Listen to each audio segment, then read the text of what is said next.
In the quiet village of Nazareth, nestled in the hills of Galilee, there was a humble carpenter named Joseph, who, together with his wife Mary, raised their son, Jesus. The people of Nazareth knew Jesus well, or so they thought. They had seen him grow from a boy into a man, working alongside his father in the carpentry shop, playing in the streets with other children, and learning the ways of their small community. One hot summer day, as the sun blazed high in the sky, word spread quickly through the village that Jesus had returned. He had been away for some time, traveling through Galilee, performing miracles, and teaching about the kingdom of God. The news of his mighty works had reached even in the far corners of Nazareth, filling the hearts of many with a mixture of curiosity and skepticism.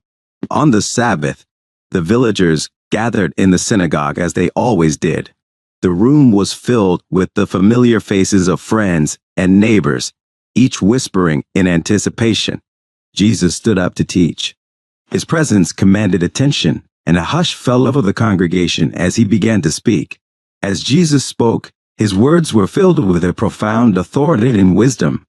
The people listened intently, their hearts stirred by the power of his message.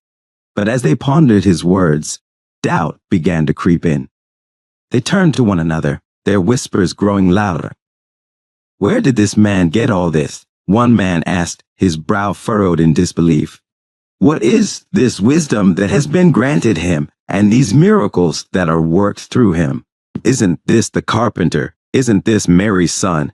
And aren't his brothers James, Joseph, Judas, and Simon? And aren't his sisters here with us?" The crowd murmured in agreement, their skepticism growing.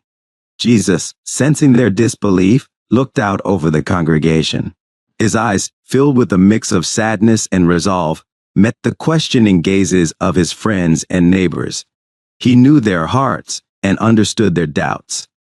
"A prophet is not without honor," Jesus said, his voice steady, except in his own town, among his relatives, and in his own home.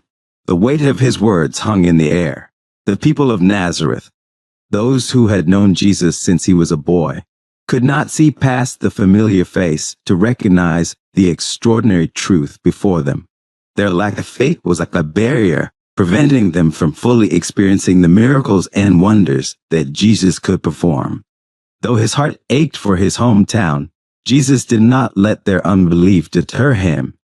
He laid his hands on a few sick people and healed them.